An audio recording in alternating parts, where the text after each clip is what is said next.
하나님이 택하신 사람은 주님 곁과 교회 곁을 떠나다가도 언젠가 때가 되면 다시 돌아올까? 그 이유가 무엇일까?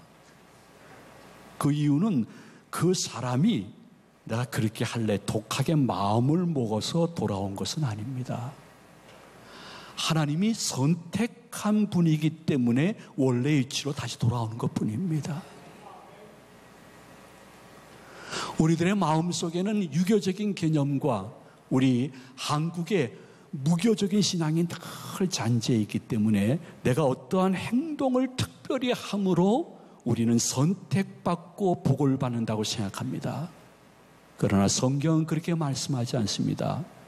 여러분, 한 사람 한 사람들은 이미 아버지 하나님이 선택하고 원래부터 축복하기로 작정한 하나님의 자녀인 줄로 믿으시기 바랍니다. 이것이 우리의 정체성입니다. 우리가 읽은 히브리서에 보면 히브리 기자는 아브라함을 이렇게 먼저 예화로 쓰기 시작했습니다. 여러분 너무 잘 아시죠? 믿음의 조상 아브라함은 그 당시에는 영생의 흔적이 있고 아직 공예가 너무 없었기 때문에 100세 사는 거 장수 아니었습니다. 네, 100세에 드디어 딱 하나 아들을 얻게 되었습니다. 네, 아버지 하나님이 아브라함의 믿음을 연단한 거죠. 야야야, 그 모리아산 가가지고 그 아들을 불로 태워서 번제로 나를 위해서 예물로 드려라. 수많은 사람들은 이것은 하나님의 음성이라고 생각하지 않았을 것입니다. 내가 착각한 것이라고 생각했을 것입니다. 근데 아브라함은 분명 하나님의 명령이라는 것을 알고 자신의 마음이 변할까봐 아내에게도 얘기하지 않았습니다. 여러분들도 신앙생활하면서 때로는 남편, 때로는 아내에게도 얘기하지 않고 행할 어떠한 결단이 필요하다는 얘기죠. 그러면서 3일길 걸어가 모리아산에 가서 아들 이삭을 묶어서 번제로 바치려고 할 때 믿음을 보신 주께서 절대적인 복종의 믿음에 합격하시면서 창세기 22장 15절 이하에 이러한 언약과 축복을 하셨습니다. 우리 한번 다 같이 읽어보도록 합니다. 여호와의 사자가 하늘에서부터 두 번째 아브라함을 불러 이르시되 여호와께서 이르시기를 내가 너를 가르쳐 맹세하노니 내가 이같이 행하여 내 아들 내 독자도 아끼지 아니하였은즉 내가 내게 큰 복을 주고 내 씨가 크게 번성하여 하늘의 별과 같고 바닷가의 모래와 같게 하리니 내 씨가 그 대적의 성문을 차지하리라. 또 내 씨로 말미암아 천하 만민이 복을 받으리니 이는 내가 나의 말을 준행하였음이니라 하셨다 하니라. 아멘. 놀라운 복의 근원이 되는 축복과 예언해 주었습니다. 그리고 저 예언은 그대로 성취가 되어 지금도 세계 만국에 주님의 교회가 존재함으로 입증되어지고 있습니다. 그런데 놀라운 사실은요, 창세기 22장의 아브라함을 향한 이 언약이 우리가 읽은 본문 히브리서 6장 13절, 14절, 15절에 똑같이 나와 있습니다. 근데 더 놀랍고 신기한 것은요, 아브라함 이 사람에게 준 이 언약의 축복이 22장 이전에 또 한 번 똑같이 나옵니다. 아브라함이 본토 친척 아비집을 떠날 때 아버지 하나님이 주신 언약입니다. 창세기 몇 장일까요? 12장입니다.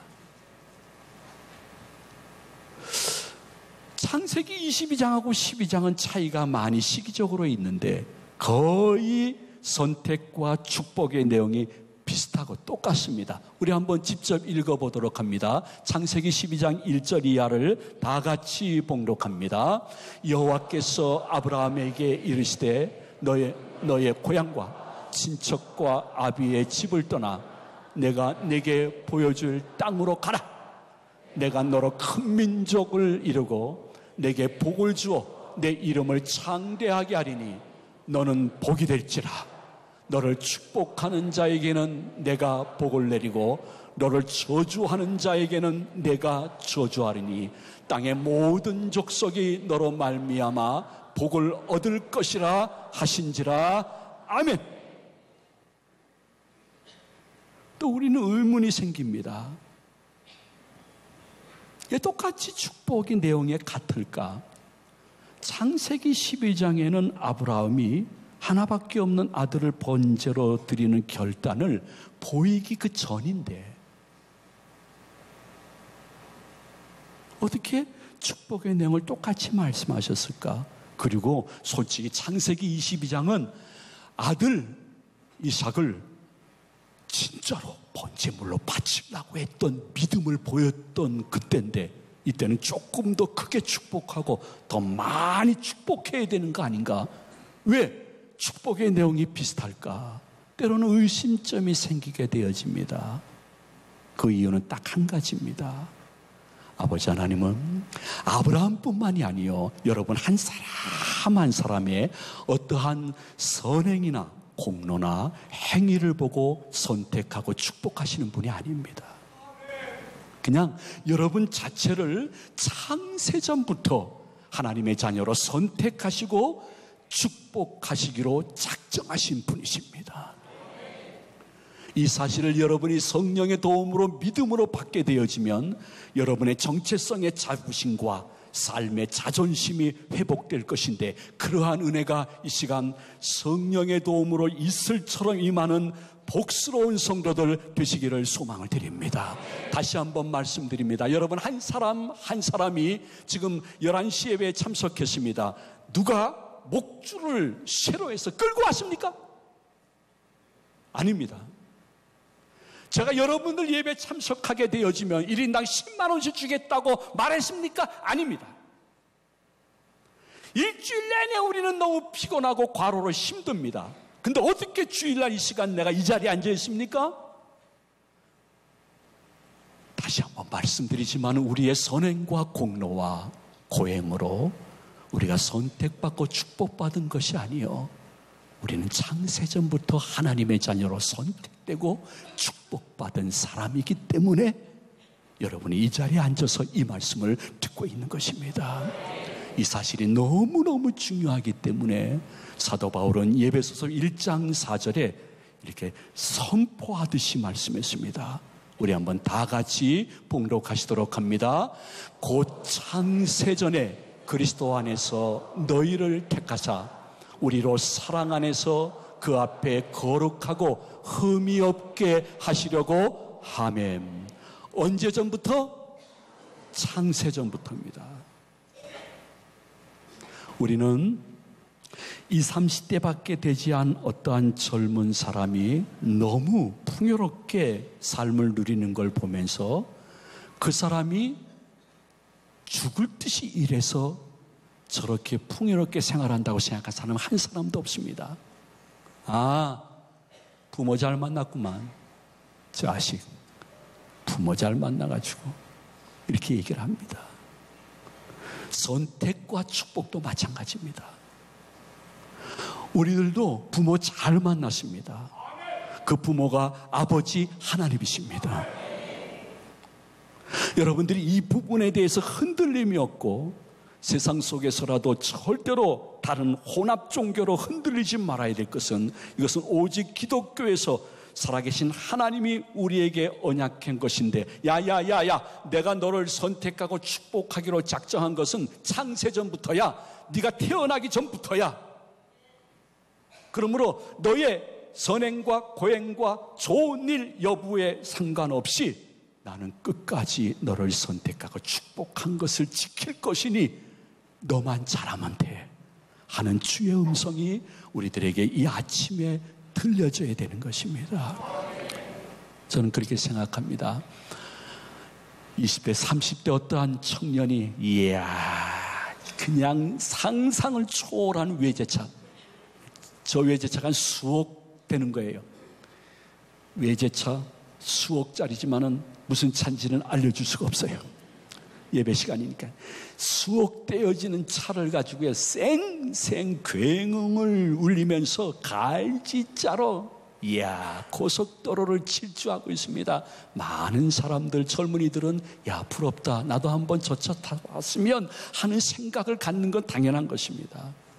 부모 때인 우리들은 내 자식에게 저 정도는 안 되더라도 내가 그래도 자녀들에게 조금 좀 여유롭게 살 수 있는 기회를 주었으면 하는 공상과 또 환상을 가질 때도 있습니다. 그렇다면 여러분, 이 시간 이 자리에서 한번 자신을 자신 밖에서 보면서 생각해 보십시오. 그들이 그렇게 부럽지만은, 그들이 알지 못하지만은 그들이 부러워할 만한 일이 우리에게 있습니다. 그것은 아버지 하나님이 창세전부터 나를 택하시고 축복하시되 최소한도 3가지의 축복을 하셨습니다. 제일 먼저는 예수 그리스도로 말미암아 죄에서 용서받고 구원받는 영적인 축복인 것입니다.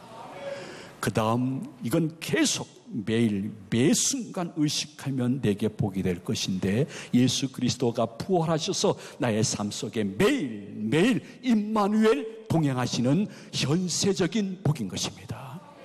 그리고 언젠가 주님이 부르시면 다 아시죠?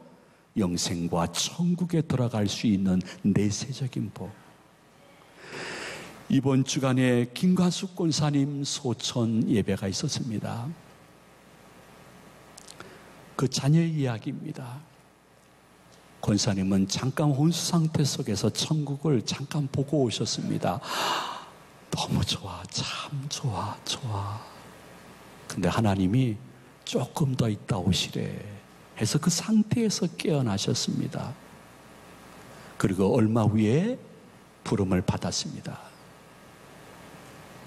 내일 장례식을 집례할 정중현 집사님, 여러분 잘 모르실 것입니다.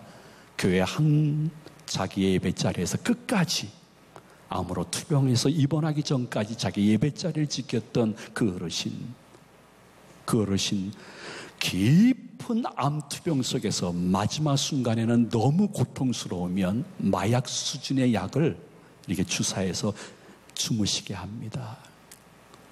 그 고통을 넘어가며 극한 죽음의 그림자를 보면서 그의 자녀들과 그를 간호했던 간호사분들이 하시는 말, 나는 이 병원에서 근무하면서 이렇게 평화스럽게 숨을 거두시는 분을 보지 못했습니다. 그 가족의 증언에 의하면 약 2분 동안 마지막 잠깐 의식이 있을 때 그렇게 행복한 미소를 2분 동안 지는 것을 보면서 간호사분들이, 저는 한 번도 이러한 분을 본 적이 없습니다. 기독교인은 기독교인이네요. 여러분이 생각할 때는 마지막 죽을 때는 사람이 용을 쓰다가 정신이 오락가락하니까 그렇겠지, 생각한다면 더 이상 할 말이 없습니다. 그러나 여러분이 한 가지, 그럼에도 불구하고 겨자씨만한 믿음이라도 있다고 하면 기억해야 될 것은, 여러분, 선택은 창세전부터 수많은 사람과 인천 시민 가운데 여러분들을 택해서 세우시고 이 3대 복을 이미 주셨고 앞으로도 복을 주실 아버지 하나님이 여러분의 하나님이십니다. 우리 민족의 하나님이시고 내 가정의 호주이시고 내 하는 사역의 사업주인 줄로 믿습니다. 그 믿음이 여러분들을 이끄시는 은혜가 계시기를 소망을 드립니다. 이것이 없으니까 자꾸만 예수 밖에서 잘 되는 사람들이 부러운 것입니다. 이건 절대적으로 저 개인적인 소견입니다. 전 개인적으로는 옛날에 한국교회 이 복음송이 사라짐으로 말미암아 한국교인들 가운데 선택과 3대 축복에 대한 감격도 사라졌습니다. 난 이 찬송이 회복돼야 한국교회도 회복되고 교인들의 영성도 회복된다고 생각합니다. 여러분들이 한번 이 찬송을 추억의 찬송이 아니라 지금 내 현재 삶 속에 적용돼야 될 찬송인 줄 알면서 우리 한번 불러보기를 원합니다. 세상 사람 날 부러워하니 하여도 나도 역시 세상 사람 부럽지 않네. 하나님의 자녀된 것 생각할 때에 할렐루야 찬송이 저절로 나네. 세상 사람 날 부러워하니 하여도 나도 역시 부귀영화 부럽지 않네. 예수님의 신부 될 것 생각할 때에 할렐루야 찬송이 저절로 어르신들처럼 박수 치면서 한번 합시다. 세상 사람 날 부러워 아니하여도 하늘나라 천군 천사 날 부러워해. 영원토록 누릴 영화 생각할 때에 할렐루야 찬송이 저절로 나네. 할렐루야. 아이고 우리 권사님들은 화색이 얼굴에 돌기 시작하네. 그냥 야, 저 천성을 다 불러볼 때가 있구나. 근데 아버지 하나님이 우리의 선행이나 고행이나 행위와 상관없이 우리를 택하시고 축복하시고 그것을 취소하지 않으시는 이유는 무엇일까? 그럼 그런 하나님의 자녀로서 나는 어떻게 살아야 되는 것인가? 한 이 부분에 대해서 본문 11절 12절에서 이렇게 해답을 주고 있습니다. 우리 한번 다 같이 봉독하도록 합니다. 우리가 간절히 원하는 것은 너희 각 사람이 동일한 부지런함을 나타내어 끝까지 소망의 풍성함에 이르러 게으르지 아니하고 믿음과 오래 참음으로 말미암아 약속들을 기업으로 받는 자들을 본받는 자 되게 하려는 것이니라. 아멘. 조금 어렵죠? 간단히 설명할게요. 하나님께서 우리에게 그러한 자녀의 신분을 주신 것은 신분만 주신 것이 아니라 하나님의 자녀다운 삶을 보여서 영생을 얻지 못하는 사람들에게 본이 되게끔 우리에게 그 은혜를 주셨다는 것입니다. 그러니까 우리는 하나님의 자녀라는 신분만큼 자녀다운 삶에 초점을 맞춰야 되는 것이 진정한 기독교인이라는 것입니다. 그것은 목사이든 죄송해요 장로님, 모든 교회 중직이나 교회 나온 지 몇 주 안 되신 분들도 처음뿐만이 아니라 끝날 때까지 지켜야 되는 것인데 두 가지로 본문이 말씀하고 있습니다. 첫 번째, 하나님의 자녀다운 삶은 그가 신앙생활이든 사회생활이든 가정생활이든 게으르지 말고 부지런함으로 하라는 것입니다. 세월이 너무 아깝다는 것이죠. 두 번째는 무슨 일을 하든지 경험으로 하지 말고 믿음으로 하고 좀 오래 참을 줄 알아야 승리를 볼 수 있다는 것입니다. 이것은 우리의 신앙생활뿐만이 아니요 내가 하고 있는 작은 큰 생업과 인간관계 속에서도 절대적으로 적용해야 됩니다. 한번 가는 삶은 결코 재수함이 없습니다. 그러므로 무엇을 하든지 게으르지 말고 부지런 내 경험으로 하지 말고 말씀을 중심으로 믿음으로 하며 조금 더 오래 참으면 아버지 하나님이 마지막 퍼즐을 맞춰서 나에게 선물로 주시는 때를 볼 수 있었고 앞으로도 볼 수 있을 것이라는 것입니다. 우리는 착각하는 것이 있습니다. 심지어 담임 목사도 조심해야 됩니다. 그게 무엇이냐면 그분의 우리를 향한 일방적인 선택과 축복, 그것이 마치 외국분이 특별히 한국 국민이 되기 위해서 간절히 원하는 그 외국분이 한국 주민등록증을 받는 그 순간의 감격, 그것으로 끝나게 하면 안 된다는 것입니다. 우리는 때로는 무슨 이유로 미국 시민권을 간절히 갈구합니다. 몇 번씩이나 도전합니다. 혹은 내가 가고 싶은 나라, 머물고 싶은 나라, 거기에 시민권을 얼마나 많은 사람들이 간절히 요구하면서 때로는 이상한 브로커에게 큰 돈을 잃어가면서까지도 시민권을 달라고 합니다. 제가 말씀드리는 선택과 축복이 주민등록증이나 어느 나라 시민권을 따는 것으로 끝난다고 하면 그것은 절대로 비복음적이고 거의 사이비 이단적인 그러한 교리가 될 수 있습니다.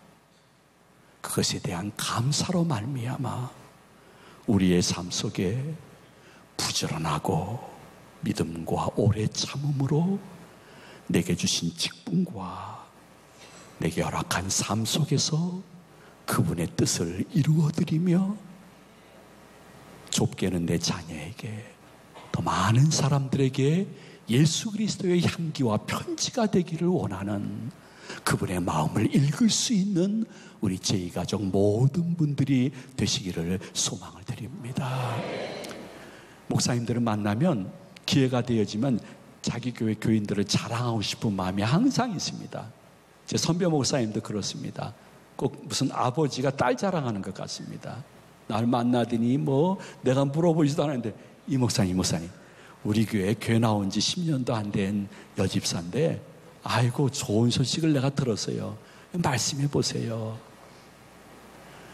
그분이 늦게 믿었지만은 예수 닮아가기 위해서 애쓰는 삶을 살다가 어느 날 학교에서 공개 수업이 있었는데 갔대요. 찾아가 봤더니 아이고 공개 수업 주제가 무엇이냐면 우리 엄마 아빠는 무엇을 제일 잘하는가 그게 주제더래요. 그 애들이 한 명씩 나오면서 우리 엄마는 요리를 잘하십니다. 우리 아빠는 저희들과 잘 놀아주십니다. 우리 엄마는 매일 TV만 봅니다. 우리 아빠는 너무 술을 마시고 쌍소리를 많이 하십니다. 여러분 놀라운 사실은 아빠가 계속 쌍욕을 하게 되면 애들이 그 나이에 비해서 너무 일찍 욕을 배워가지고 그 공동체에서 왕따가 되어집니다. 정말 조심하셔야 됩니다. 근데 이 집사님의 자녀가 딱 나와서 그랬답니다. 우리 엄마가 제일 잘하는 것이 있습니다. 그것은 예수님께 기도하는 것입니다. 우리 엄마는 우리 가족과 교회와 대한민국을 위해서 늘 기도하고 계십니다. 여러분 혹시 어려운 일 있으면 저희 엄마에게 기도를 부탁하시기를 바랍니다. 그럼 우리 엄마가 기도해 줄 것입니다. 아무도 종교 편향적이라고 얘기한 사람이 있을 수가 없는 한순간이었습니다. 우리가 살아가는 것은 나 하나 잘 먹고 잘 살기 위해서 선택과 축복을 인용하는 것은 기복주의적인 것입니다. 내 삶 속에 무엇인가 믿지 않는 분과 다른 면이 있어서 그것이 차별이 아니라 성별이 되어서 그의 마음속에 점점 예수님과 구원과 영생과 천국에 대한 관심을 갖게끔 해서 내 손으로 그분을 인도해 주의 전에 올라와 학습 세례받을 때 그 누구도 알 수 없는 나만의 기쁨의 눈물을 흘려볼 수 있는 여러분의 본받는 삶이 되어지기를 예수 그리스도의 이름으로 축원을 드립니다. 축복합니다.